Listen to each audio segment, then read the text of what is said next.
Assalamualaikum warahmatullahi wabarakatuh. Alhamdulillah, wassalatu wassalamu ala rasulillah wa ala alihi wa sahbihi wa mawalah.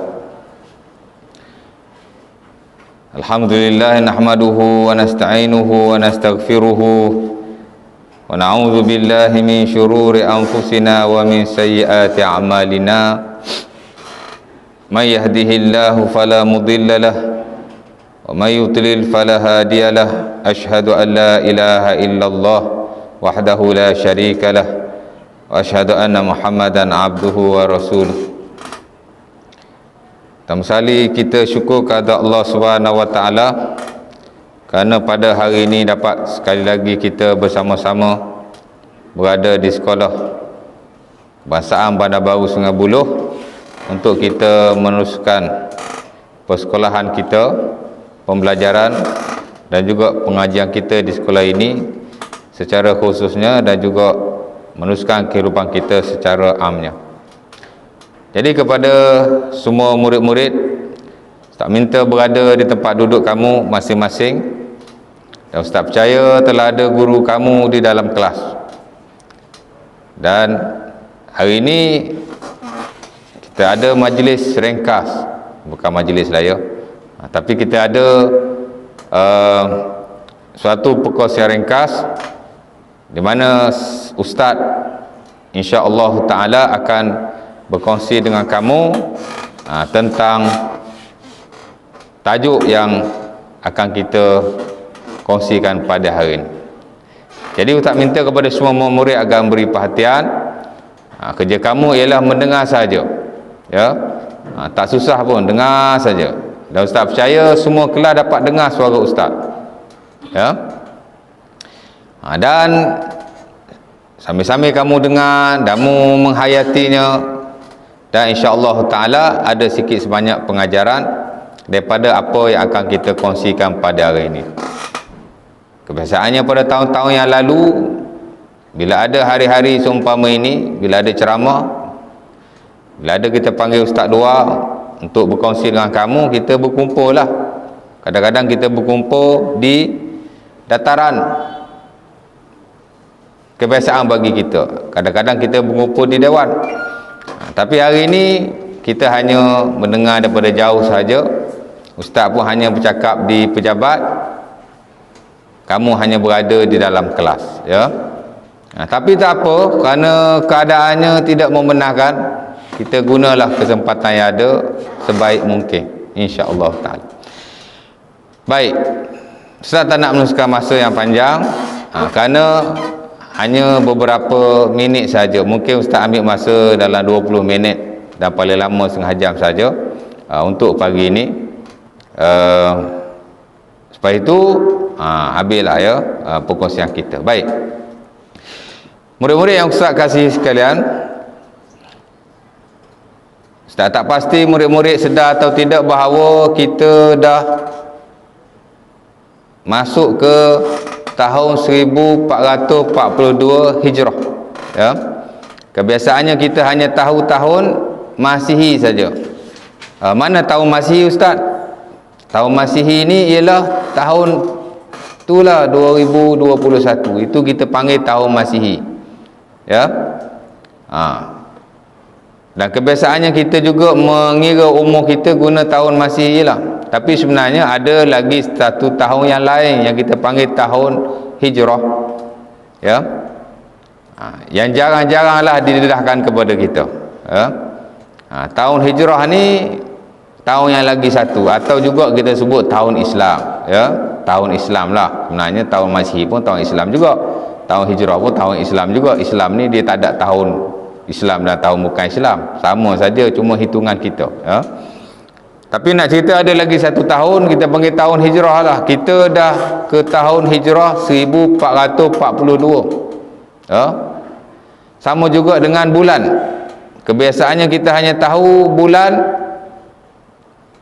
bulan-bulan yang biasa kita tahu, Januari, Februari, bulan apa lagi? Ustaz pun lupa juga. Bulan Mac, April sampai Disember lah yang kamu kira sampai 12 bulan kan. Dan bulan ni kita berada pada bulan Mac. Sedar atau tidak, di sana ada juga disebut sebagai bulan-bulan Islam, ya. Bulan-bulan yang berdasarkan kepada perhitungan bulan. Kita ada bulan Muharram, kita ada bulan Safar, kita ada bulan Rabiul Awal, kita ada bulan Rabiul Akhir sampai habis, ya, Zulkaidah, Zulhijjah. Sama juga dengan bulan yang tadi, Januari kita ada 12 bulan. Bulan yang tadi yang kita kata bulan Islam tu pun ada 12 bulan. Cuma nama dia tak sama lah. Januari, Februari ni bulan bahasa dia pun Ustaz tak tahu asalnya bahasa apa. Nak kata bahasa Inggeris bukan bahasa Inggeris. Tapi bulan Muharram, bulan Safar itu bulan Arab. Bunyi pun Arab. Muharram, ha dengan ha, Muharram, bukan Muharram. Muharram lain, Muharram sebut dengan betul, ya, Muharram. Tak ada bulan Safar, bukan Safar. Orang Melayu kata bulan Safar, tak ada bulan Safar. Safar, bunyi Arab. Safar pasal dia daripada ejaan Arab. Safar, Rabiul Awal sampai habis, ya. Dan biasa yang kita tahu Ramadan lah, Ramadan bukan Ramadan. Ramadan orang Melayu, orang Arab Ramadan, Ramadan. Dan tak lama lagi kita akan masuk bulan Ramadan. Kita dah masuk bulan Syaban, ya. Baik. Dan hari ni bukan berkenaan dengan bulan Ramadan. Ustaz pun bukan nak berkongsi tentang bulan yang lain. Cuma hari ni Ustaz nak berkongsi tentang bulan Rejab. Sebenarnya bulan Rejab ni dah lepas. Minggu lepas hari Khamis 27 Rejab. Cuti lah, ya. Bagi sekolah-sekolah agama di Selangor, dan saya tak pasti di sekolah-sekolah negeri yang lain, cuti lah. Cuma kebangsaan masih belum cuti lagi, belum dijadikan cuti tahunan, ya. Tapi sekolah-sekolah agama cuti pada Khamis lepas. Kamu pun tahu kamu cuti, yang mana sekolah agama tak sekolah kan. Pasal cuti apa tu? Jangan tahu cuti saja. Cuti Isra' dan Mi'raj. Setiap tahun pada 27 bulan Rejab. 27 Rejab cuti Isra' dan Mi'raj, ya. Pasal apa cuti tu? Ataupun pasal apa 27 Rejab dijadikan satu hari yang penting dalam Islam, ya. Mestilah ada sebab. Memang ada sebabnya. Kerana sebabnya ialah 27 Rejab setiap tahun kita sambut jugalah. Sebenarnya bukan sambutan sangat pun, tapi ada kepentingan, ada signifikan pada hari itu, sehingga sebahagian sekolah dicutikan, sebahagian pusat-pusat agama dicutikan, kerana ia adalah salah satu hari kebesaran Islam. Murid-murid dengar ke tidak ni? Ke Ustaz Syok sendiri je kat pejabat ni? Hari apa murid-murid? Hari kebesaran Islam. Dia adalah suatu hari yang bersejarah. Historical day, Mak Saleh kata. Tak tahulah betul ke tidak, Ustaz tak mengajar bahasa Inggeris. Betul lah kot. Hari amat bersejarah di mana di situ berlaku pada hari itu, pada 27 Rejab. Tapi bukan 27 Rejab minggu lepas. Bukan 27 Rejab tahun lepas. Ribuan tahun dahulu telah berlaku suatu perkara yang penting kepada Rasulullah sallallahu alaihi wasallam, bukan kepada Ustaz Hasan, bukan kepada siapa-siapa. Ingat, ya. Ustaz dah pelan-pelan dah ni. Pasal audiens Ustaz kamu semua murid-murid sekolah rendah. Jadi Ustaz pun cakap seketoi-seketoi. Ingat, ya. 27 Rejab ialah suatu hari bersejarah dalam Islam kerana berlaku satu peristiwa penting kepada Rasulullah sallallahu alaihi wasallam. Apakah peristiwa itu? Bila ada peristiwa penting, kita kena tahulah nama peristiwa tu. Nak ambil gambar dulu. Air tak ada berceramah. Aduh. Okey, baik. Hari apa tadi? Ustaz pun dah lupa dah. Ada gangguan sikit. Dia panggil hari Isra dan Mi'raj. Ustaz ulang lagi sekali. 27 Rejab. Lepas ni Ustaz nak tanya ni kelas Ustaz ni. Dah ustazah yang lain pun bila masuk tanya balik. Isra Mi'raj berlaku berapa hari bulan? 27 Rejab adalah suatu hari berlaku suatu peristiwa kepada Rasulullah SAW yang kita sebut sebagai peristiwa apa dia? Isra dan tak dengar pun murid-murid. Isra dan saya baik dengar. Isra dan Mi'raj. Isra Mi'raj, sebut betul-betul, bukan Isra Mi'raj. Raj tak mau. Raj, Isra dan Mi'raj, ya. Tapi bukan berlaku sekarang, dia berlaku pada zaman Rasulullah SAW, berlaku kata bagi dia sendiri. Bila dia berlaku tu? Dia berlaku ketika baginda SAW berusia 52 tahun. It happened when the Prophet was 52 years old. Cakap Mak Saleh lagi.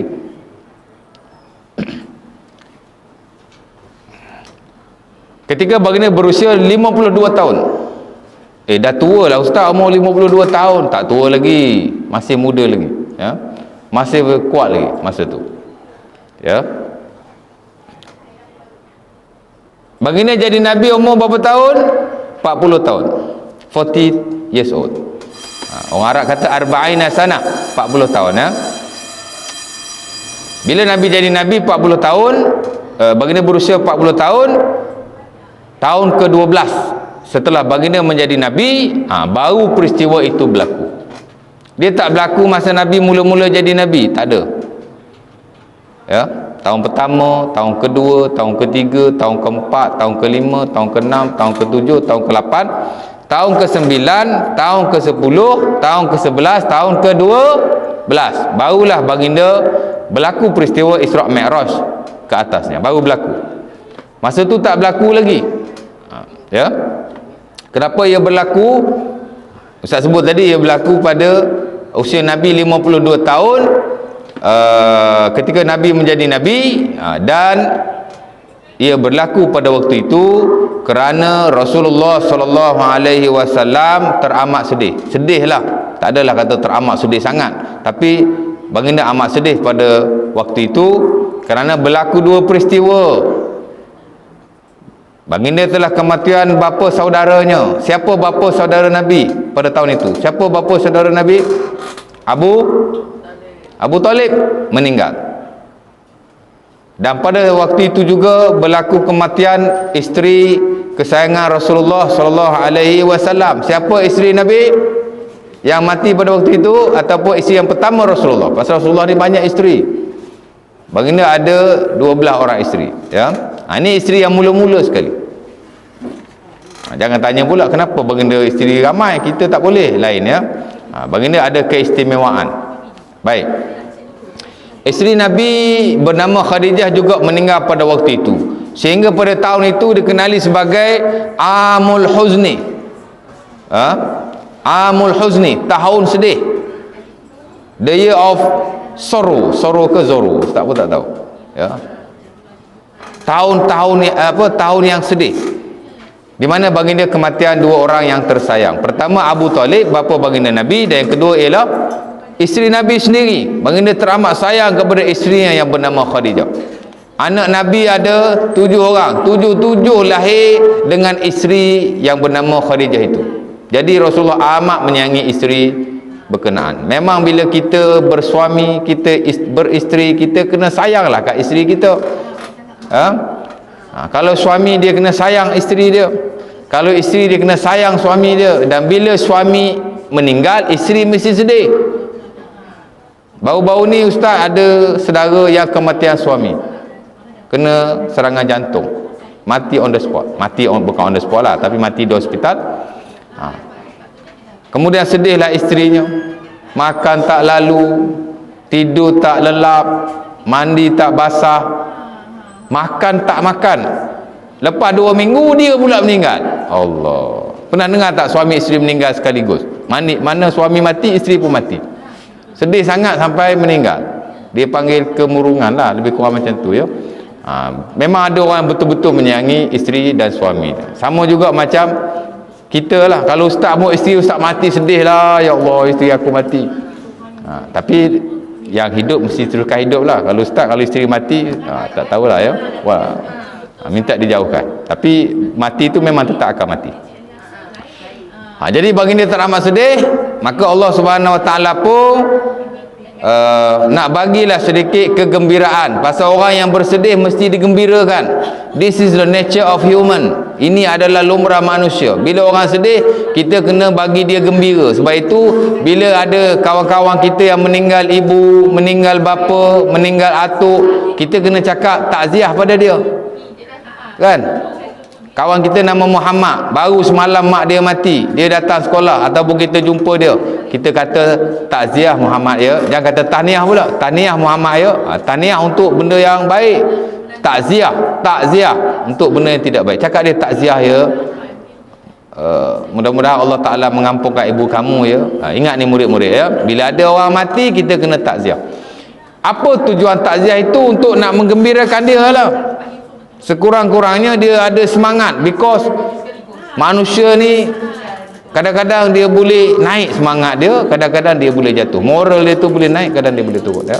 Jadi itulah tujuannya. Allah Ta'ala nak bagi moral support kepada Rasulullah SAW, nak kuatkan balik semangat Nabi untuk nak meneruskan dakwah Islam. Allah Ta'ala nak bagi kegembiraan, maka berlakulah peristiwa Isra dan Mi'raj ya. Baik, Ustaz cakap panjang-panjang. Isra' Mi'raj tu apa Ustaz? Lupa nak cakap tadi ya. Baik, Isra' dan Mi'raj Ustaz dah sebut tentang bila ia berlaku. Dan maksud ataupun apa yang dimaksudkan dengan Isra' Mi'raj tu. Isra' tu maksudnya perjalanan, Mi'raj tu maksudnya naik. Di mana Rasulullah SAW, dengan sebab Allah Ta'ala nak beri kegembiraan kepadanya, Allah Ta'ala bagi dia satu perjalanan yang amat ajaib sekali. Allah Ta'ala give the prophet the magnificent journey. Cakap bahasa Inggeris lagi ya. Allah Ta'ala bagi satu pengembaraan yang amat menakjubkan, yang tidak berlaku kepada orang lain. Apa perjalanan itu Ustaz? Isra, Mi'raj, dua-dua tu perjalanan. Satu perjalanan di bumi, Isra lah. Satu perjalanan di langit. Itu yang Ustaz kata tadi, the magnificent journey, very remarkable journey. Maksud perjalanan yang amat menakjubkan. Bukan hanya baginda dibawa berjalan di bumi, tapi dibawa berjalan ke alam langit. Tak ada orang yang boleh pergi ke langit, melainkan Allah Ta'ala angkat saja. Kat bumi ni kita boleh pergi suka-suka kita saja, kan? Asal cuti sekolah pergi berjalan ke sana, asal cuti sekolah pergi berjalan ke sini, asal cuti je berjalan, asal cuti je berjalan, asal berjalan je cuti. Ustaz pun seronok juga cuti pasal suka berjalan. Tapi tahun ni tak cuti, tak boleh berjalan, sedih kan? Nak balik kampung pun tak boleh. Tapi tak apalah, sebab PKP ya, kena aku lah dengan PKP. Tahu, jangan tahu nak berjalan saja ya. Perjalanan daripada bumi itu macam mana? Cerita dia waktu itu Rasulullah SAW. Ini cerita yang sahih, yang ada dalam Sahih Bukhari, ada dalam Sahih Muslim dan kitab-kitab sunnah yang lain. Bila cerita tentang Rasulullah SAW, kita tak kutip di tempat-tempat yang tidak, orang kata apa, tidak boleh dipercayai, ataupun kita ambil daripada mana-mana sumber. Tidak. Bila apa-apa perkara yang berkait dengan Rasulullah, air sejuk je, air sejuk pun air sejuk lah. Bismillah. Janji lepas ceramah ni belanja Ustaz kat kantin. Kat mana tadi? Mana tadi? Pak An, mana tadi? Kat mana tadi? Isra Mi'raj. Tahulah Isra Mi'raj. Kat mana tadi? Lupa dah. Lari.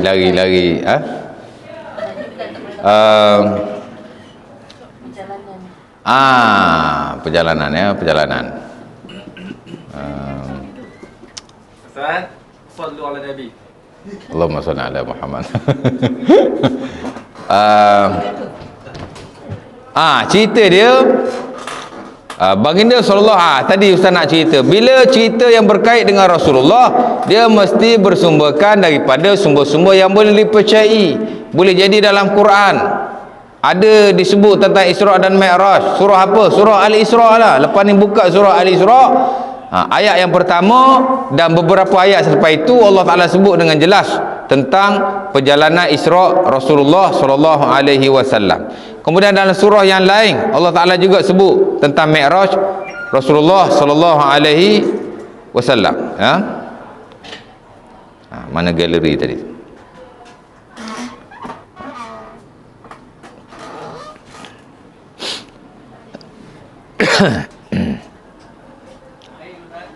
Tak apa, ada.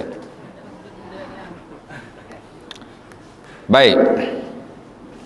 Ustaz sebut tadi surah Al-Isra ayat yang pertama. Allah Ta'ala kata, Subhanalladzi asra bi'abdihi laylam minal masjidil haram ilal masjidil aqsa alladzi barakna hawlahu linuriyahu min ayatina innahu huwas sami'ul basir. Ya, Maha suci Allah yang telah memperjalankan hambanya, yakni Rasulullah, daripada Masjidil Haram ke Masjidil Aqsa. Masjidil Haram di Mekah, disitulah tempat Nabi diperjalankan oleh Allah. Masjidil Aqsa di Palestin, jauh ke dekat Masjidil Haram dengan Masjidil Aqsa? Mekah ke Palestin jauh ke dekat? Jauh, thousands of kilometers, ribu-ribu jugalah kilometernya, cuma Ustaz tak ingat. Allah Ta'ala bawa pergi, allazi barakna haulahu linuriyahu min ayatina innahu was-sami'ul alim. Allah Ta'ala nak tunjukkan kepada Nabi akan kebesarannya, maka Allah Ta'ala perjalankan Rasulullah SAW. Surah yang lain, surah An-Najmu ayat yang pertama juga hingga beberapa ayat selepas itu. Wan najmi idza hawa ma dhalla sahibukum wa ma ghawa wa ma yantiqu anil hawa in huwa illa wahyun yuha 'allamahu syadidul quwa, sampai habis ya. Juga ayat yang menyebut tentang Isra dan Mi'raj, tentang bagaimana Rasulullah sallallahu alaihi wasallam diperjalankan oleh Allah sehingga dia menghadap Allah Subhanahu wa Ta'ala. Bukan boleh senang-senang menghadap Allah Ta'ala ya, hanya Rasulullah dan orang-orang yang diberi kelebihannya di kalangan para anbiya dan mursalin, para rasul ya. Baik, kembali pada yang tadi, Allah Subhanahu wa Ta'ala memperjalankan Rasulullah daripada pertama sekali Mekah. Waktu tu Nabi berada di dalam rumahnya, tiba-tiba datanglah Jibril masuk ke dalam rumah Rasulullah sallallahu alaihi wasallam. Ya. Kemudian baginda dibawa ke Kaabah.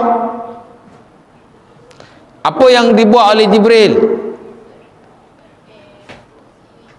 Jibril membelah dada Rasulullah sallallahu alaihi wasallam. Ya. Jibril belah dada Rasulullah sallallahu alaihi wasallam. Macam tak percaya ya. Kena percaya, wajib mempercayainya ya. Tak boleh kita tak percaya. Mentang-mentang tak logik sikit tak percaya, mentang-mentang tak logik sikit tak percaya. Ada benda tak logik kita kena percaya, terutama perkara-perkara yang bersabit dengan agama. Ni murid-murid nak kena ingat ya. Antara benda yang macam tak logik, Isra dan Mi'raj dan peristiwa-peristiwa yang berlaku di dalamnya. Baginda dibelah dada oleh Allah. Jibril lah yang belah tu, tapi Allah Ta'ala bagi perintah belah dada Rasulullah SAW ya. Dada Rasulullah dibelah. Macam mana dia belah tu tak tahulah, tapi dibelah lah cerita dia. Kemudian Rasulullah SAW dibersihkan hatinya dengan air Zam-Zam. Jibril pergi ambil air Zam-Zam, dia basuh hati Rasulullah SAW dengan air berkenaan. Sebab itu air Zam-Zam ni bagus untuk kita buat minum ya. Kalau banyak nak buat mandi boleh Ustaz, boleh buat mandi pun tak apa, because air Zam-Zam ialah air yang diberkati.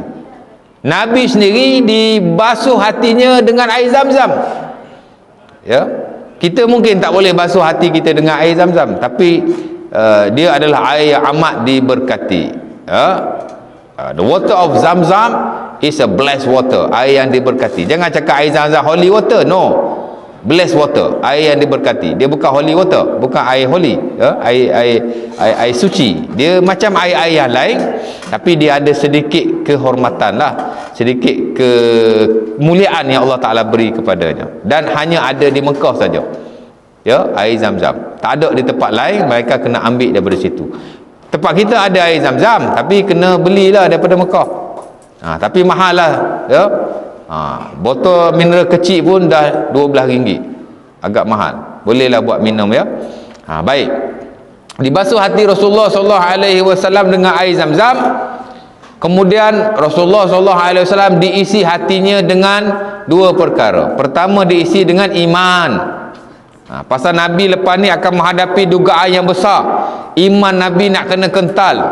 Tak boleh macam iman kita. Iman kita ni menipis macam kulit bawang je, kan? Ya,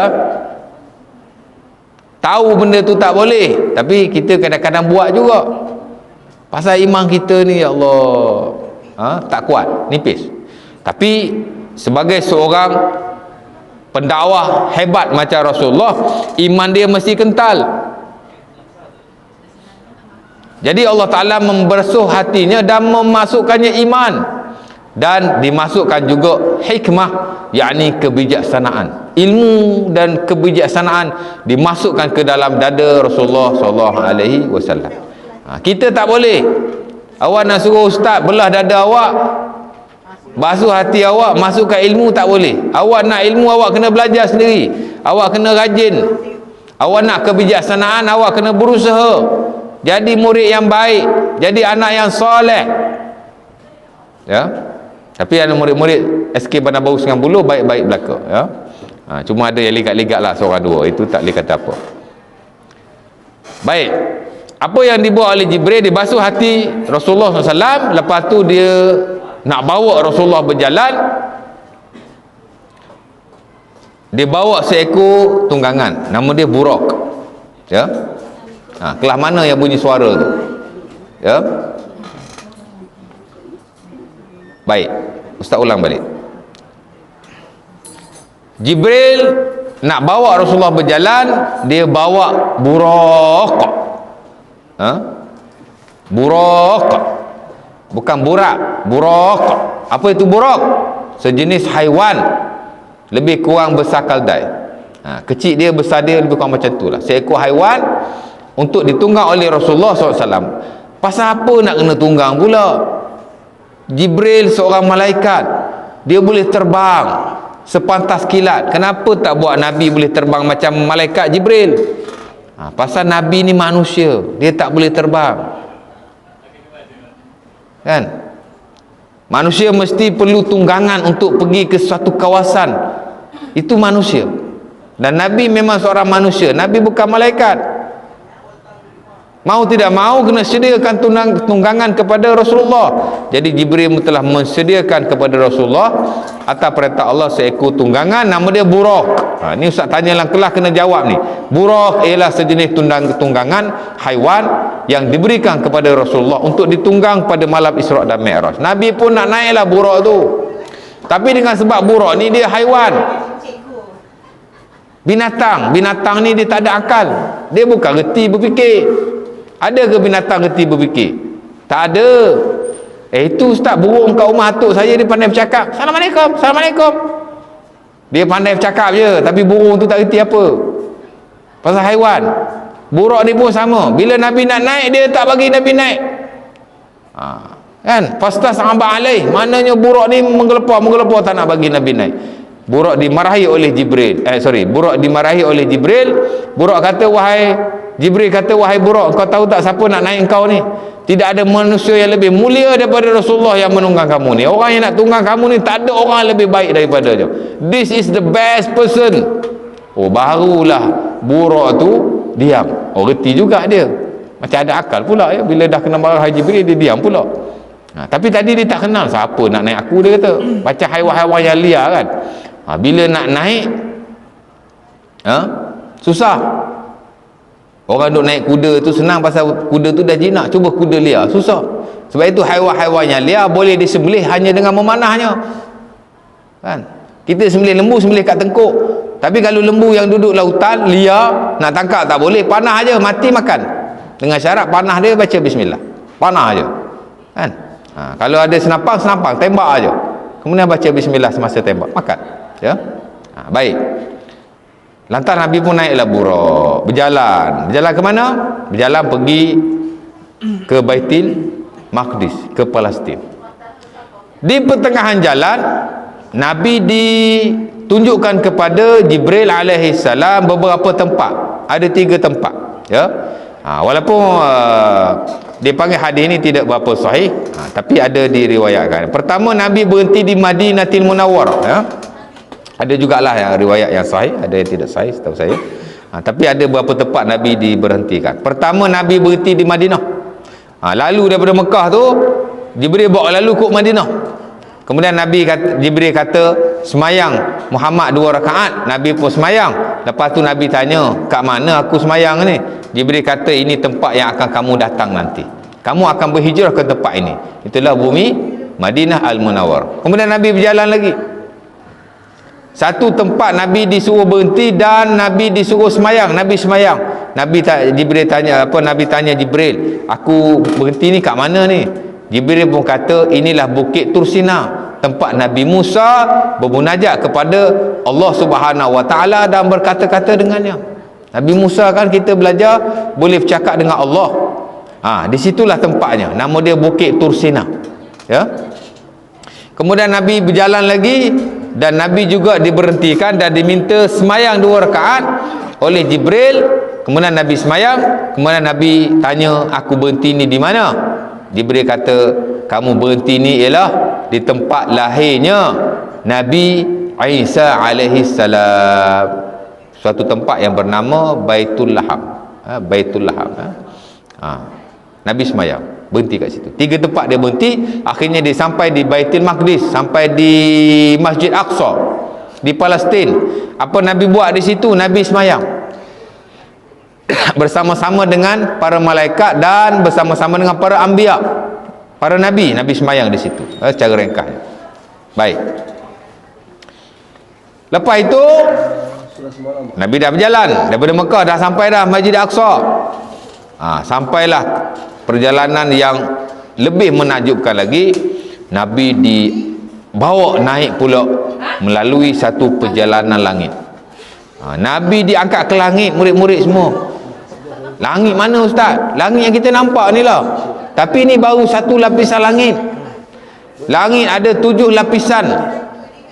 Setiap satu lapisan jaraknya teramat jauh. Ya, tidak dijangkau oleh akal. Sehingga ada riwayat mengatakan jarak daripada satu langit kepada satu langit 500 tahun perjalanan.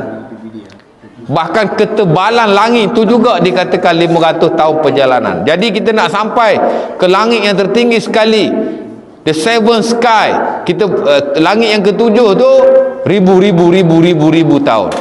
Mesti mengambil masa yang amat panjang. Mustahil orang boleh naik ke langit dengan menggunakan pesawat yang laju. Tak mungkin, ya. Melainkan Allah Taala saja boleh bawa naik. Ya. Nampak? Tapi tak apa, dengan sebab ini kerja Allah Taala, Jibril bawa Nabi naiklah.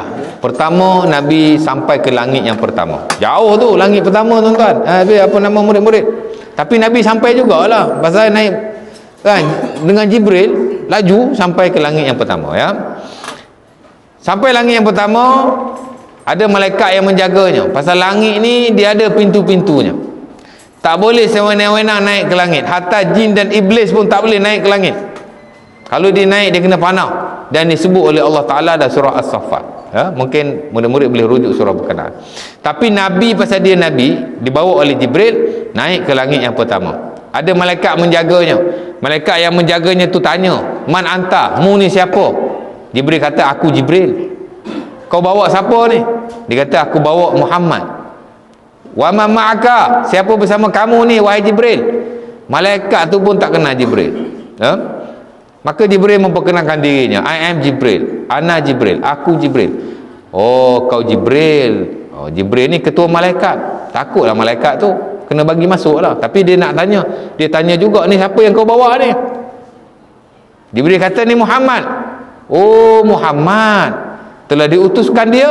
Mana kata malaikat tu tahu akan diutuskan seorang nabi terakhir nama Muhammad, cuma dia tak pernah tengok, dia tak tahu siapa. Jadi setelah Jibril kata ni Muhammad, dibuka pintu langit, masuk dia langit yang pertama, ya. Kak, baik, di langit yang pertama Nabi melihat ada seorang lelaki, ya, ada seorang lelaki. Kerja dia melihat ke kanan dan melihat ke kiri. This is a old man, seorang lelaki yang tua, seorang lelaki lah, ha? Kerja dia melihat ke kanan, melihat ke kiri, melihat ke kanan, melihat ke kiri. Ni seorang lelaki. Ingat, langit pertama Nabi jumpa seorang lelaki. Nabi nampak dia ni melihat ke kanan, melihat ke kiri. Nabi pun tanya Jibril, siapa ni Jibril? Jibril pun jawab. Jibril kata, inilah Nabi Adam alaihissalam. Oh, Allah Ta'ala menempatkan Nabi Adam alaihissalam pada langit yang pertama. Siapa pada langit yang pertama? Nabi Adam alaihissalam.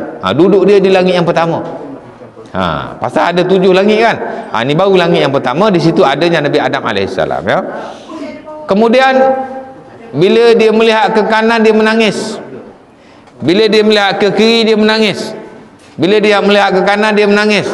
Bila dia melihat ke kiri, dia menangis. Jibril kata, pelik betul dia ni, kan? Kata Nabi Adam, tapi pasal apa dia menangis? Tengok kanan menangis, tengok kiri, tengok kanan dia gembira, senyum, ketawa.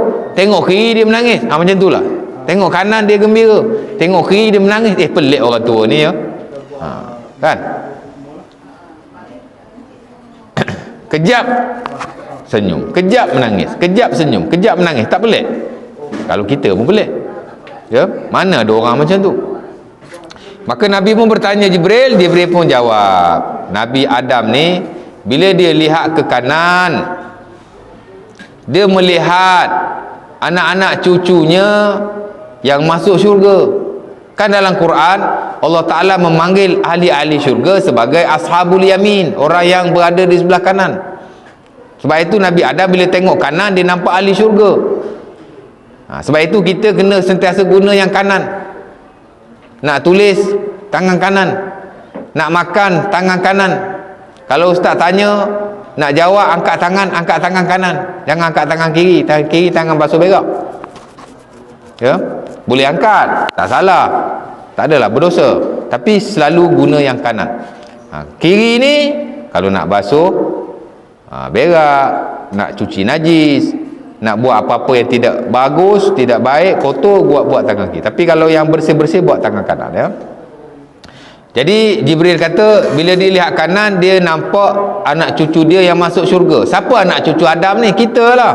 Semua manusia adalah daripada zuriat Nabi Adam alaihissalam.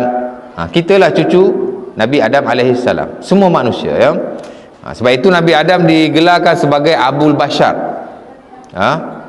the father of human beings. Mana dia ni bapa kepada seluruh manusia. Sebab manusia yang pertama ialah Adam alaihissalam. Jadi kita semua adalah anak kepada beliau, Baik. Jadi dia tengok belah kanan, ahli syurga. Oh, ini anak cucu aku yang masuk syurga, katanya. Dia pun senyum. Bila dia tengok kiri, dia nampak manusia-manusia, yakni anak cucu baginda yang masuk neraka. Maka dia menangislah, sedih. Sebab dalam Quran Allah Ta'ala memanggil ahli-ahli neraka sebagai ashabus shimal, orang-orang yang berada di sebelah kiri. Begitulah yang berlaku. Dia tengok kanan, dia ketawa. Dia tengok kiri, dia sedih. Pasal dia melihat anak cucu dia, manusia-manusia ni memang ada 2 golongan. Golongan pertama, golongan yang akan masuk syurga. Golongan kedua ialah golongan yang akan masuk neraka. Jadi dia dalam keadaan begitu, ya. Baik, ditinggalkan Nabi Adam alaihissalam, Nabi pun naiklah ke langit yang kedua. Sama juga berlaku di situ ada malaikat yang menjaganya. Malaikat bertanya Jibril, siapa kamu? Jibril kata, akulah Jibril. Kamu bawa siapa ni? Aku bawa Muhammad. Oh, Nabi Muhammad katanya. Ya. Dilepaskan Nabi Muhammad dan Jibril masuk langit yang kedua, langit yang ketiga, langit yang keempat, langit yang kelima, langit yang keenam, sampai langit yang ketujuh. Nabi jumpa macam-macam nabi. Langit yang kedua, Nabi jumpa Nabi apa langit yang kedua?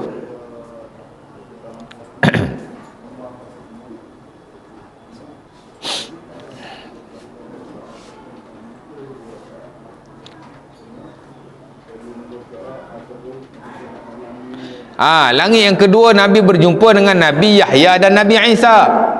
Langit yang ketiga Nabi berjumpa dengan Nabi Yusuf alaihi salam. Langit yang keempat Nabi berjumpa dengan Nabi apa? Nabi Idris. Ya. Langit yang kelima Nabi berjumpa dengan Nabi Harun. Langit yang keenam Nabi berjumpa dengan Nabi Musa. Dan langit yang ketujuh Nabi berjumpa dengan Nabi Ibrahim alaihi salam. Kalau Nabi Adam disebut sebagai bapa kepada manusia, the father of human being, Nabi Ibrahim juga ada keistimewaan. Dia berada di langit yang paling tinggi dan dia digelar sebagai bapa segala nabi, the father of messengers ataupun prophets. Mana Nabi Ibrahim very special place, dia berada di tempat yang tertinggi, itulah di langit yang ketujuh, ya. Jadi Nabi melalui ketujuh-tujuh langit jumpa dengan nabi-nabi berkenaan. Nabi bagi salam, dia jawab, ada perbualan ringkas, ucapan Nabi Muhammad kepada mereka, ucapan mereka kepada Nabi, very simple. Kemudian akhirnya Nabi naik ke langit yang ketujuh dan Nabi dibawa ke tempat-tempat rahsia, ya. Sehinggalah Nabi menghadap Allah Subhanahu wa taala. Apa tempat rahsia tu? Nabi berjumpa, Nabi diperlihatkan Al-Baitul Ma'mur. Kalau di bumi kita ada Masjidil Haram, ada Kaabah, tempat tawafnya manusia. Di langit ada juga satu tempat tawafnya para malaikat. Di langit yang ketujuh, di suatu tempat yang bernama Al-Baitul Ma'mur, ya. Manusia tawaf di Mekah. Malaikat tawaf di Bait Ma'mur. Lagi sekali, manusia tawaf di Mekah, nama Baitillahil Haram. Malaikat tawaf di langit yang ketujuh, nama dia Baitul Ma'mur. Ya, tawaf. Cuma bezanya, malaikat tawaf hanya sekali saja seumur hidup. Dia dah tawaf sekali, dia tak masuk balik dah. Ambil gambar lagi, posing sikit.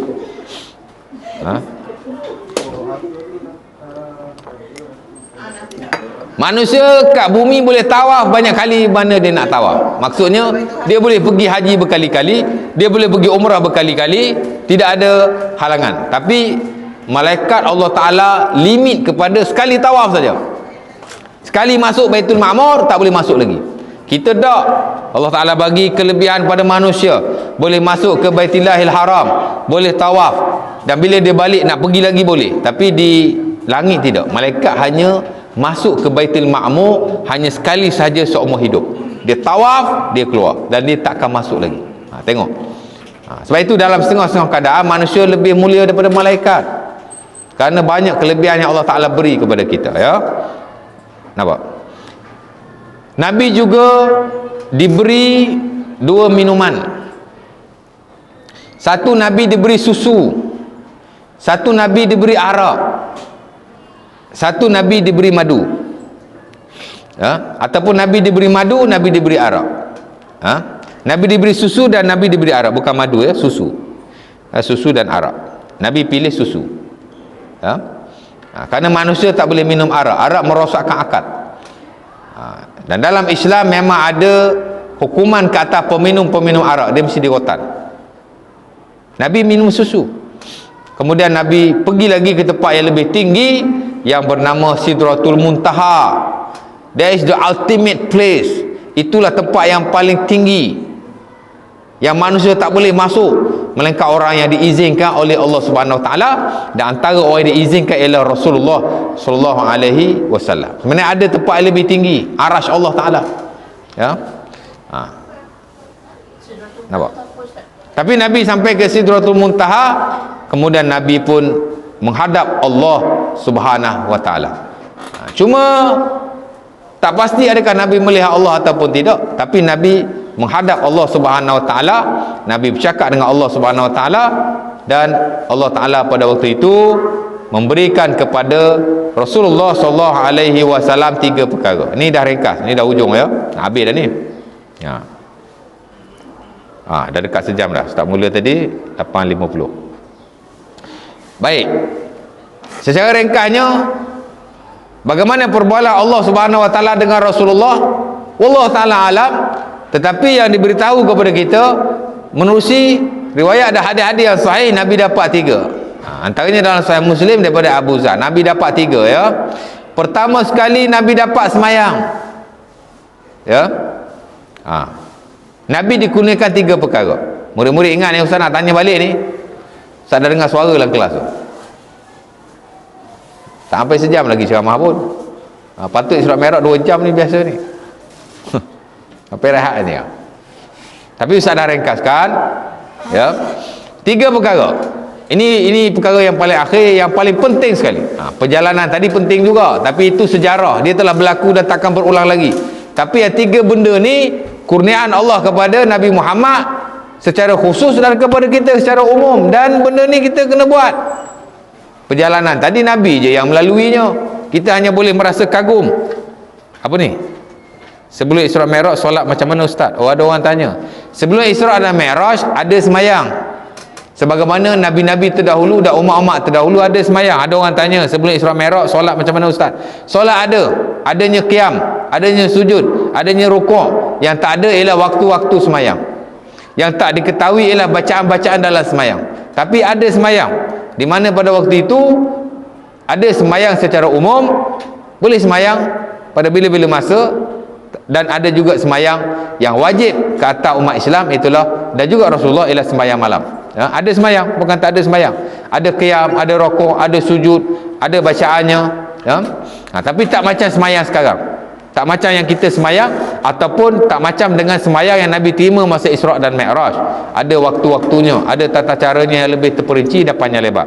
Tapi sebelum Isra dan Mi'raj semayang ada, tapi it's a very simple prayer, mana semayang ringkas saja. Ada qiyam, ada rukuk, ada sujud. Tak ada waktunya, dan mungkin tak ada hukum-hukum lain yang kecil-kecil. Habis dah?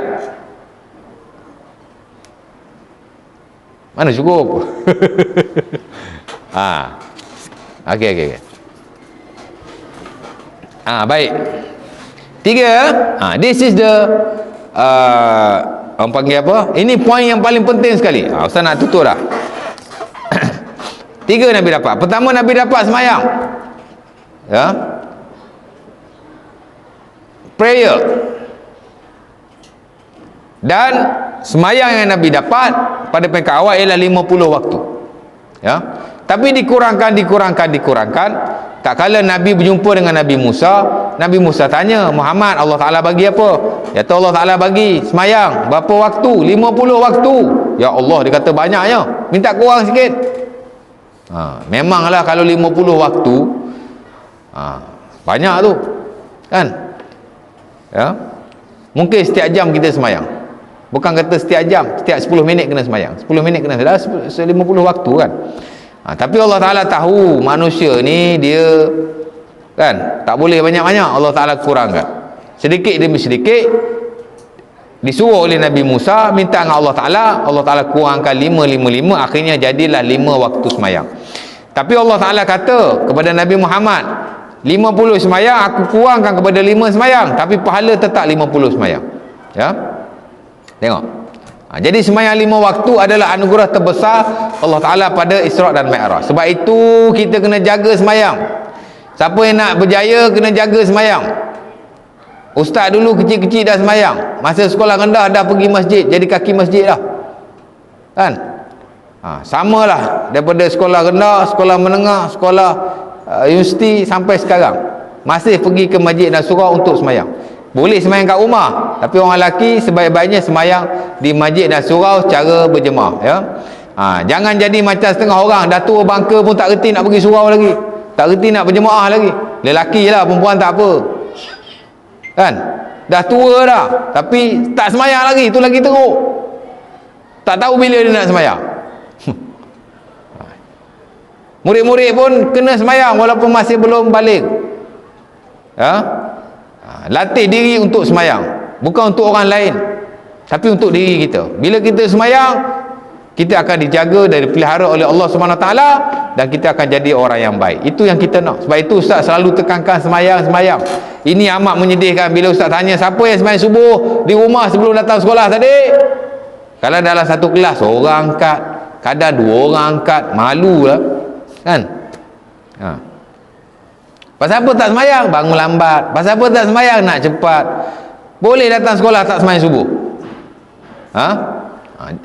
Jadi kamu kena perbaiki, jaga sembahyang. Nombor 1, Nabi dapat sembahyang. Yang kedua, Nabi dapat amanah Rasul. Pernah dengar amanah Rasul? Amanah Rasul ni ialah ayat terakhir surah Al-Baqarah. The last 2 verses in surah Al-Baqarah. 2 ayat terakhir surah Al-Baqarah. Amana rasulu bima unzila ilaihi min rabbi wal mu'minun kullun amana billahi wa malaikatihi wa kutubihi wa rusulihi la nufarriqu baina ahadin min rusulih, sampai akhir, ya. 2 ayat terakhir pada surah Al-Baqarah, amana rasul. Nabi SAW mendapat pada malam Isra dan Mi'raj, very special ayat ini. Sebab itu kita kena hafal ayat ini dan kita kena baca setiap masa, ya.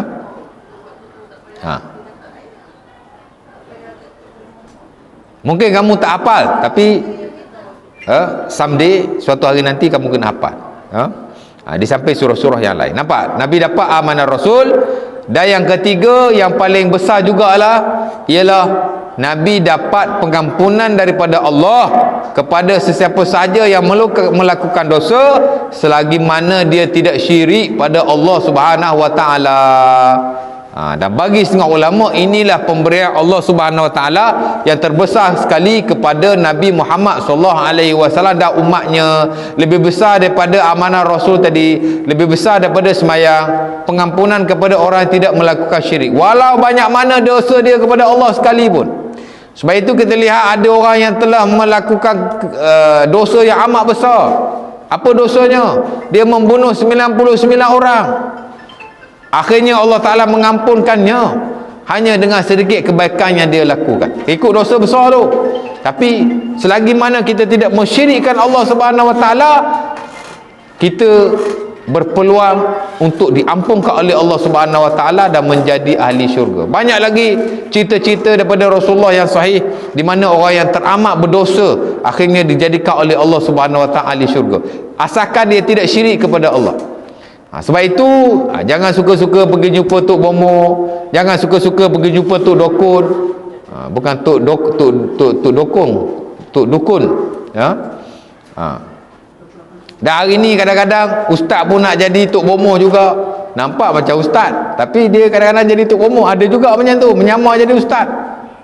Elakkan daripada melakukan hal-hal yang sedemikian, sebab ia akan menjerumuskan kita kepada syirik.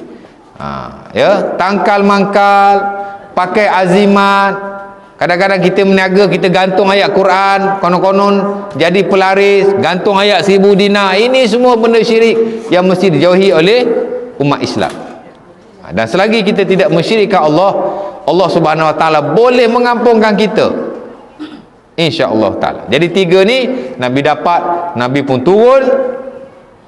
Nabi gembira kerana mendapat kurniaan yang besar daripada Allah Subhanahu Wa Ta'ala. Kemudian baliklah Nabi sebagaimana biasa, dan ada lagi rentetan-rentetan daripada peristiwa itu. Tapi Ustaz dah cerita secara ringkas lah sebenarnya. Kalau nak diikutkan Isra dan Mi'raj ni 1 hour is not enough. 1 jam pun tak cukup. Ni dah sejam dah. Jadi Ustaz rasa memadai.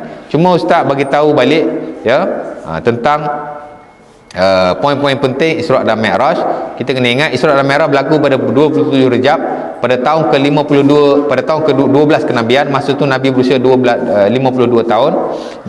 Nabi Isra dan Mi'raj daripada Mekah pergi ke Madinah, kemudian terus ke Baitul Maqdis di Palestin. Nabi diangkat naik ke langit, 7 langit. Nabi berjumpa dengan nabi-nabi tertentu yang telah Ustaz sebut. Kemudian Nabi ditunjukkan juga syurga. Ustaz tertinggal tadi. Sebelum Nabi menghadap Allah Subhanahu Wa Taala, Nabi ditunjukkan syurga. Allah, kita tak pernah tengok syurga, Nabi tengok syurga. Ya. Dan berbahagialah orang-orang yang ditulis oleh Allah Subhanahu Wa Taala sebagai ahli syurga. Sebab itu kita kena sentiasa minta dengan Allah, ya Allah, jadikanlah aku di kalangan ahli syurga. Ya, Allahumma inni as'aluka al-jannah. Wahai Allah, aku minta syurga. Wa a'udzubika minan nar. Dan aku minta jauh daripada neraka. Kena minta selalu dengan Allah syurga, minta dengan Allah selalu jauh daripada neraka. Pasal Nabi ajar sedemikian. Ya. Jadi syurga is our main target. Kita nak masuk syurga Allah dan kita tidak mahu diazab oleh Allah Subhanahu Wa Taala, wal iazubillah. Ya. Jadi Nabi menghadap Allah Taala, Nabi diberikan 3 perkara. Pertama apa? Murid-murid, pertama apa? Senyap ke? Pertama semayang. Kedua senyap juga, amanah Rasul. Ketiga pengampunan kepada orang-orang yang tidak mensyirikkan Allah Subhanahu Wa Taala. Dan kalau tak jawab tu memang kena berhenti dah tu, ya. Jadi Ustaz rasa setakat itu dulu. Mudah-mudahan perkongsian kita pada hari ini ada kebaikannya. Sejarah yang lama yang telah berlaku kepada baginda kita dapat imbau kembali, dan kita akan dapat ambil penghayatannya, walaupun tidak banyak, sedikit memadai. Tapi Ustaz pohon kepada murid-murid semua supaya teruskan belajar, kurangkan kenakalan kamu, kurangkan juga buat bising kamu, fokus kepada pelajaran dan datang ke sekolah setiap hari, ya. Kerana sekolah adalah tempat yang paling selamat untuk kamu. Sekolah adalah tempat yang paling baik untuk kamu.